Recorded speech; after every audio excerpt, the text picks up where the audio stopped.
Welcome to Talent Takeover Unfiltered. When it comes to working hard and keeping it real, we know our shit. Self-care, happiness, inner peace, and time. I'm Brianna Rooney, and this is Taylor Bradley. Hey, y'all. And we have thrived in chaos and turned it into an art form. So Taylor, what are we doing here today? We're here to give you a raw, under-the-hood view of all things recruiting and finally give credit where credit is due to a long underrated industry that's full of quote-unquote experts. All right. Well, then let's take this show to the road. Hello. Welcome to another amazing episode of Talent Takeover Unfiltered. So we are coming to you with a very special guest, Cody Horton. Hello. Welcome. How are you doing? Hey there. I'm doing well. I'm excited to be here. This is going to be fun. Oh, don't we know it, because we also have Taylor Bradley here. Taylor, how are you doing? I'm doing good. Excited to have Cody with us. Nice. Okay. So what are we talking about? Here we go. We're going to bring something that hopefully no one has done before, because I had never heard of it. So I'm like, Cody, we have to talk about this. First of all, our obsession with ChatGPT. If you are not yet obsessed, please become obsessed. You can use it like for so many things, but Cody has actually used it to be his therapist. Please talk us through that. First of all, how it started, just a little bit, and we're just going to dig because we have so many questions. Yeah, definitely. But I've been known as that person that's always embracing that cutting edge technology before it's ready for prime time. But I can promise that I always find a use case for it that really can empower me to change lives and empower other people to change their lives. I took ChatGPT and decided, hey, I'm going to take this out into what I call my intentional focus lab, which is just a garage with a whiteboard. And I started asking all kinds of questions like development. How do I personally grow? How do I do these things? And started a full conversation with just about everything. I know we don't have time to do that now, but when I started doing a little bit of research, I also found out I'm not the only one. When you look at the medical industry and mental health and all those things, they're starting to integrate things like ChatGPT and other generative AI and AI platforms. And I've just been using it. It's a safe place for you to ask questions. It's a great place for you to model scenarios and do all the things that you just wouldn't feel comfortable with if you were talking to other people and kind of putting yourself out there. So it's really been a game changer for me, being able to just practice in a safe place before I actually have to go do anything. Go ahead, Brianna. I know. No. Sorry, I know we have so much. Well, I think initially psychological safety. In DEI, we talk about that a lot. In organizations, we talk about it a lot. But it's easier said than actually done, or actually, I should say felt. You try to say, hey, you can tell me anything. Like Taylor and I, we actually just got together, which was great in person. And we're just shooting shit. And there's not a lot of people you can generally say anything and everything that comes out of your mouth. But obviously with ChatGPT, you absolutely can. And you can ask those really hard questions where I'm like, is this a dumb question? Like, how many times have you thought about wanting to raise your hand at even in a meeting and be like, what's that acronym? What are we talking about again? And it takes courage to do that. So I dig that. Yeah. No, go ahead, Taylor. I was just going to say, what's the frequency in which you use this? I'm really curious to hear your methodology of what is your daily process when using this? Yeah, I use some generative AI every day, multiple hours a day. I literally don't do much of anything without going and bouncing it off of what I call my thought buddy or my therapist, right? I bounce all kinds of ideas off of ChatGPT. So I use it every day, multiple hours a day for a whole lot of different things. I mean, one of the things I did when I was getting ready for this is I took a picture of my office to say, hey, act like an interior decorator and a podcast expert and tell me how I need to rearrange this room so that it's going to be better for the cameras. And it literally, I uploaded the picture. It gave me advice on the room and what I should do without rearranging the entire room. And so it's things like that you wouldn't even think about. Or, hey, I've got a difficult conversation that I'm going to go have with this person. You can give ChatGPT the context of the person, right? You can customize and say, here's the persona that I'm going to be dealing with, and the personality traits, how they've responded, examples of what they've said in the past and how they said it. And, how should I approach this person to make this conversation come out as a win-win for everyone? I mean, it's that kind of thing that I'm doing, right? And it's just one of those things where I think anybody can do it, right? Yeah. Did you just start doing this one day, or did you hear of somebody else doing this? Because I've never heard of it. I'm making notes as you're saying this because I'm like, I got to go try this out. I've used ChatGPT, but never in the ways in which you described. And so when you're talking about, the interior design, I'm writing that. That's super cool. I didn't even know ChatGPT could function in some of those ways. So, I'd love to hear more examples of how you use it. And then also, how you think TA professionals could use it best, or just anybody in general with it being your therapist. Well, I am super curious. I'm always trying to learn and understand things. When I discovered that ChatGPT and other generative AI platforms could actually help me learn about subjects that I didn't even think about. I'll take an example. There's a quantum computing. I actually asked it to explain it to me, and it did it in a way that I could understand. And I'm just really curious and raise my hand a lot. Now I can raise my hand and the teacher not look how you're in Not roll your eyes. And you're the kid always got their hand up. The teacher doesn't turn its head on me. And the other thing is ChatGPT doesn't judge me for a stupid question. Like, there's no stupid question. And so the way I started doing it is I started thinking about what are the things in my life that I need to do every day that I need to talk to different people about, or I need to work with different people on, or I need to learn.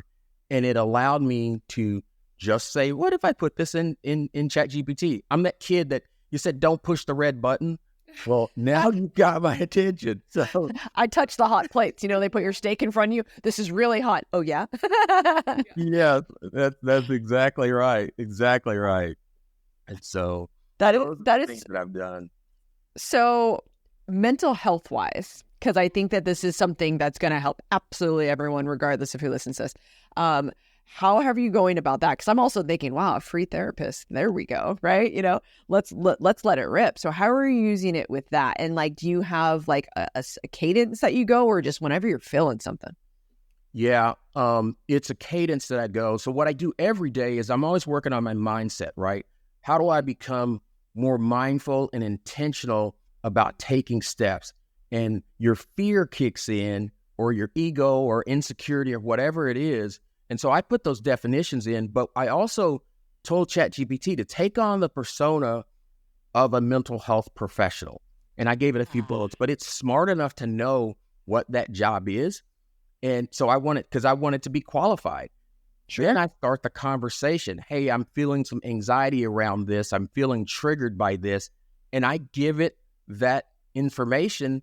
And it's amazing that it gives me responses that many mental health professionals would give. Now, you can't take the person out. I'm not saying we're not going to have mental health professionals, but I got motivated to do research. I'm like, is anybody doing it this way? I did searches on YouTube, and I used ChatGPT and some other tools to find what are they saying about generative AI in the mental health space. And therapists are starting to use ChatGPT, and many are embracing. You can't take the human emotion and the human empathy out, but you can encourage ChatGPT to be more empathetic. Or you could say, hey, I want you to give me a straight, uncushioned response so that I can know how to take, because I don't take nuance very well. I'm like clear and unambiguous in my communication. So if I'm giving feedback, it's not always the softest, but it's clear. And ChatGPT has helped me word things in a different way than I might otherwise word them, to be quick and get to be brief, right, and get to it. Doing the research on YouTube, I found so many videos where they're talking about mental health and healthcare and how they're using ChatGPT and generative AI to help those professionals in their profession. It's not there like a clinical person would be yet. I think someone described it in one of the videos as it's about a 4th year clinical professional from an education perspective. Mm-hmm. Love that. So I'm thinking like one, an individual can't be there for you 24/7. And so I still feel like, yeah, I'm going to want to talk to my coach, or I'm going to want to talk to my therapist, because it's the human, the vibe, the body language, like you said, and it kind of like you, and then also reading kind of gets a little tiring too, right? But what I really like about you writing it down is it's also therapeutic, because I know journaling is so therapeutic. I love it. It's like you're getting it out, even especially when you're upset, like you want to vent or you have something to say. It's like, type it out really quickly. So it's really cool to kind of, I guess, have that soften you in the moment or direct you in the moment, where it's like, what are you going to do? Pick up your phone and call your therapist or coach? Like, and like, what, it's not an emergency, maybe, so it's nice to have that additional support, but then also the track record of it, because, for the listeners here, they've heard us talk a lot about our growth and success journals, super important. So it's kind of like the same kind of process. And also you're teaching this bot who you are, inside out. And that's amazing. Yeah. Powerful. Yeah, no, that's exactly it. And what I'm into journaling as well. And it gives me the ability to get my thoughts down. What I like the most is if I ask a question, if I have a challenging question, it gives me advice. I don't agree with it. I have a challenging question and I challenge the response. It doesn't take it personally. There's no emotion to take it personally. So I can tell it to take it personally and respond like an angry person, but it doesn't take it personally. And it doesn't criticize. So that's the one thing that's, it's just kind of weird saying that about technology, right? But it's a help, not a hindrance. Yeah. No, and I was even thinking about, like, if you're having to have a difficult conversation, whether personally or professionally, what you just said, Cody, you could prompt it to respond and how somebody would if they're angry, how somebody would if they're sad. I think that's like just going to help you. And again, personal, professional, to have difficult conversations for new managers. And I'm just thinking, obviously this is horrible. Nobody wants to talk about it, but it's real life, when they're having to have those first time layoff conversations or first time hiring somebody, when I had to do those initially, my first time, the ChatGPTs of the world didn't exist. So to have something like that could kind of help you anticipate what sort of responses you could get and how to navigate those. And it's genius the way you're using it. I'm like, as long as it's been around, which I know it hasn't been that long, but I have not heard of anybody using it as a therapist and for these types of things, more conversational, like how should I approach this versus what should this outreach message be? Or to this candidate, or what should I do with an intake call with a hiring manager? You're actually having conversations with it, which it is fascinating. Yeah, Taylor, what's really interesting and to take it to a different level of how I use it. So I create all these frameworks for my personal use, right? There's always a framework. I have one called FSHEEBLE, and it stands for fear, ego, shame, history, insecurity, and lived experience, belief system and lived experience. I wrote out the general definitions of what each one of those was, put it into ChatGPT and said, give me more insight on these topics and write affirmations for this. And then I use the FSHEEBLE framework when I'm feeling triggered by something. Oh, wow, I don't want to take the next step. And it says, well, maybe you're having fear based on your FSHEEBLE model. And it's insane. Now, nobody in my house wants to hear about this, right? Oh, keep it going. My intentional focus lab is in the garage. So the big whiteboard, my wife has to drive into the garage in her car, and she has to get from her car to the house without me trying to share some amazing stuff about ChatGPT. Okay, I have to know, what's your ChatGPT's name? It has to have a name. I haven't named it yet. That's what what I have done is I've taken and I've created what I call it's called General AI Advisory Council, GAIAC. And ChatGPT, Copilot, one called U.com, and Gemini, which used to be Bard, and I run scenarios by all of them to get their input. And I'll tell one, hey, ChatGPT created this response. What is your response to that response? And it really gives me that information. So I've kind of geeked out on this. I told you I'm a little bit of a techie, a little bit of a geek. And so, but what you can count on from me is I'm going to take that innovative technology and I want to take it to a level that empowers people to change their lives or empowers people to change their business. And a lot of that starts with mentally where we are from a psychological perspective, which is why I hope the listeners will get maybe one thing out of this conversation that they can go and help them take the next step on. Yeah. We're going to have to do what is it? Fashibal? Yeah. Okay, we're gonna for sure blast that everywhere. Like that's like I was gonna try to ferociously write it down. I'm like, no, I'm gonna re-listen to this, and we're gonna. I got an article on it on LinkedIn. I've got an article about it, and it kind of lays it all out. And so it's definitely one of those things that it's so powerful. We're gonna share that with the podcast. Yeah. You cannot, Cody, have a made-up acronym called Fashibal and your ChatGPT bot not have a name. Yeah. Like, I know. I'm upset for it. I'm upset after this. Yeah. I'm going to need your help on that. If people want to put comments on what the name, I'll do that because I'm more of a critic than creator, right? Oh my God. Yeah. All right. You heard it here. Put some comments. What should Cody call his ChatGPT therapist? Or hey, does anyone call their ChatGPT something? That's what I don't know. Right. I'm gonna really start thinking about this. Yeah, you could. And the other platforms that you use where you're like, hey, ChatGPT said this. Does it ever, like, based on getting to know you, and maybe this is not your personality and how you speak to it, but it's probably what it would say to me is like, ChatGPT doesn't know shit. This is what it is, and give you a different answer. Does it ever tell you, like, don't listen to ChatGPT? That would be hilarious if it did. Probably the only reason it doesn't do that is because of litigation. People don't want to have it's reliable, right? So they're probably moderating the answer that could potentially come out. But I could probably, that's a good test for me, is to feed it the context that says, here's your role, here's your perspective on ChatGPT, and then feed it a response and see what I get out of that. So that's a great idea. I feel like only Alexa is sassy enough to respond like that. Alexa's got a chip on her shoulder. Oh, yeah. Ooh, pun intended. I like it. Oh, my God. Okay. So I hate to go too far into the TA space, even though this is what technically our podcast is about, Talent Takeover Unfiltered. But how have you started to use it, in your own job? Because you are, a TA professional for many years.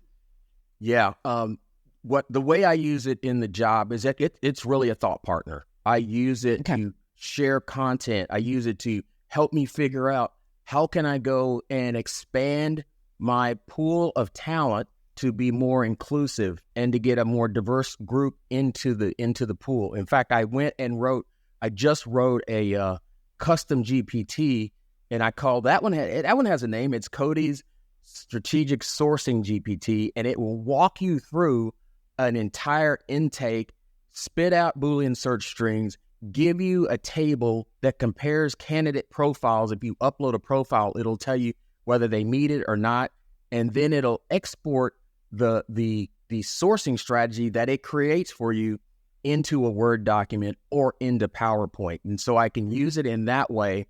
And then I use it every day to think about messaging and content and all those things, and then to just test my messaging to see what's going to resonate. Mm-hmm.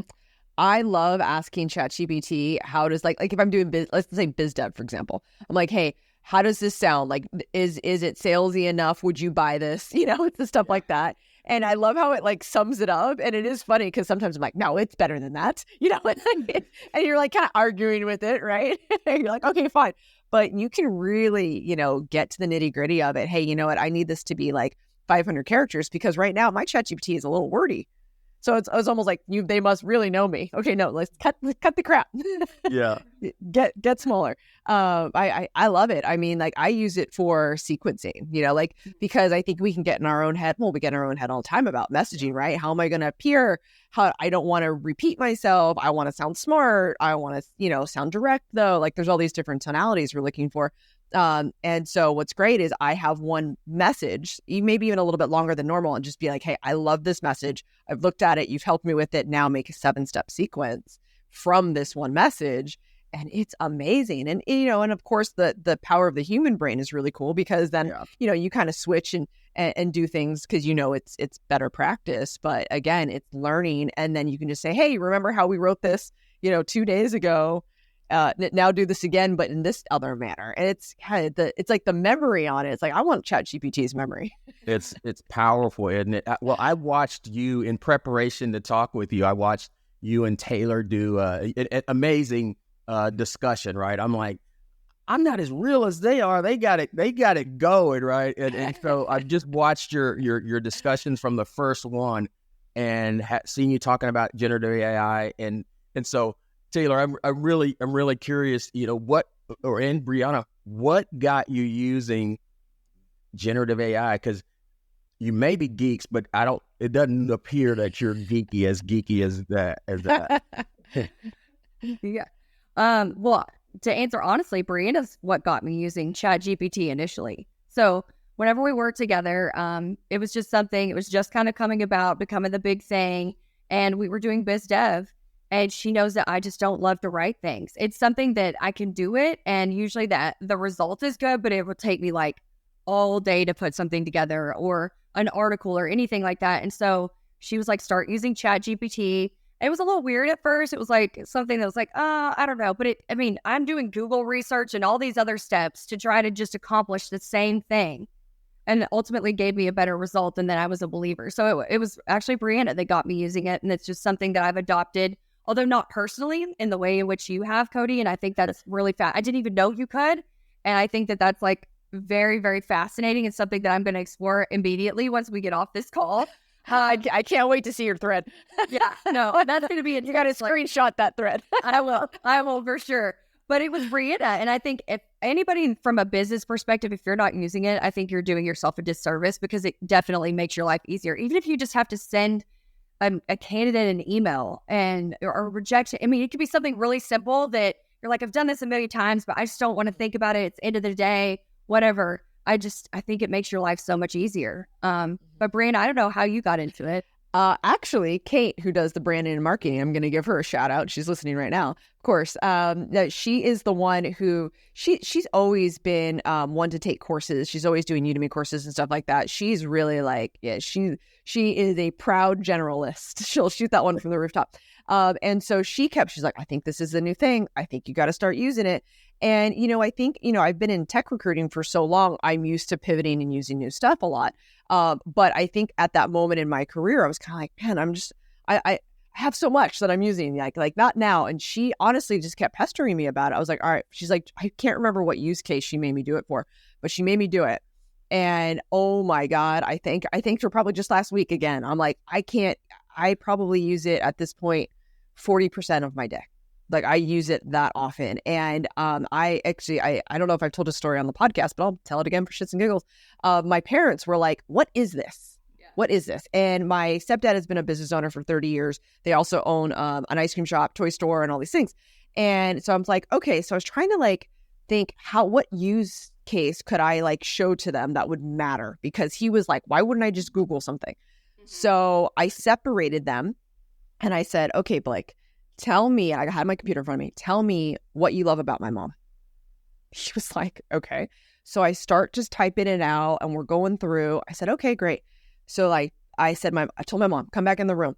Blake, here's the computer, read verbatim. And I didn't let him read it first. I said, read verbatim what is on this computer. And it was a love letter to my mom. And she had no idea what happened. It's giving me the chills. He read it verbatim. She tears up. And she was like, she hits him. That's her love language. She's hitting him. She goes, what is that? Why are you doing this? And so I ended up telling him, I'm like, well, that was ChatGPT. And they were like, and that's cheating. Like, you can't write the cards. I'm like, no. This is his words. It's just in a form that I taught it to do. And so then, of course, Blake's like, well, do me. So, I had my mom write the love letter too, but they loved it, sent it to them. And then, of course, showed them obviously how we can market it and stuff, and for their business and whatnot. But yeah, they were just blown away. And it's like, it actually can give feelings because it's coming from you. It's just in a way that you're not really sure how to get it out. And I think that's what's really cool. And I'm actually even teaching my kids how to do it, which I know is controversial because you're like, well, you got to learn things first. You can't just do, but if they have access to it, let's teach them how to do it in the right way. And I think going, Cody, to your point, on an emotional side, I think it's so therapeutic and so beautiful to have this, and not to replace a human relationship, but to understand how you feel and how to say it's the emotional intelligence of it. It's amazing. I just got to give you the heart. I love that. I love that. That. Where did you get that? I love that. By the way, you guys can see this on the Millionaire Recruiter YouTube. What Cody just did right now. If you're listening to it in the car, you're gonna have to go on YouTube and see what he just did. That's an amazing story, and it really underscores how you convince. Right? It's not even convincing someone to engage and use a tool like ChatGPT. It is, you are showing the impact, and you're telling it what to do. It's still the worker bee. It's doing all that grunt work. You said you'd have to. Taylor said you'd have to go out and search the internet and do all this other work when it already has that information compiled. So why not take advantage of it in a professional setting? But even in that personal setting, you just shared an amazing story, Brianna, and that story, that's what changes people's lives, because now people can see themselves in the story. And I talk about this with my inclusive work, is if people can't see themselves in the story, they don't want to play. So you just help them see themselves in the story, and then they're all over it and owning it. And so that's a great story that you're sharing. And that goes back to why I use it to really be my advisor, to help me with mental issues, to help me with professional development. And it's a safe space for me to be in and do that. Doesn't mean I'm not going to talk and interact with people, because I'm an extrovert and I want to interact with people. But my wife said, I think you're liking this ChatGPT thing way too much because you don't even want to go anywhere. I'm like, yeah, because it's brief and it gives me exactly what I'm asking for, not some other opinion that I'm not looking for. Once it starts cooking our meals. I think we're coming up on time. Unfortunately, I know it flew by. But if you want to go ahead, Cody, and hit him with the broke to boss tip. Yeah, I was thinking about this, and I think I had this long list of stuff, right? But the one thing that I think is most critical is build relationships, because relationships reduce resistance, and always keep learning and put yourself out there just to take that next step and move forward. And sometimes the relationship, whether you build it with ChatGPT or actually real people, that relationship will come back later to benefit really everyone involved. So that's the biggest thing. It's all about relationships at the end of the day. I love it. Cody, I do have one last question. I always do this at the end. I have one last question.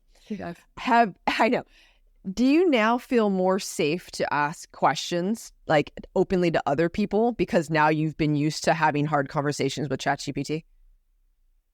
Yeah. Well, I feel more capable of having those harder conversations, because now I believe that I can vet the conversation. I can model the conversation before I have it. And I can say, how might this person respond to this statement that I'm making? And it'll give me advice on how to better phrase the conversation. And so I feel more safety. I feel like I'm more capable of doing it. And it's not like it's doing it for me. It's just helping me get out of my own head. Taught you. Yeah. Yeah. Oh, I love that. Just because when you were giving your broke to boss tip, I was like, oh my gosh, you must feel more safe. You have to. Yeah. Absolutely. I love it. Thank you so much. So listeners, we've got a lot to share. Again, you're going to want to watch this also if you're just listening to it. But, find Cody on LinkedIn. We're going to link everything there. You are amazing. Thank you so much. Taylor, of course, you're the best. See you next week. Thank you so much. Bye. Awesome.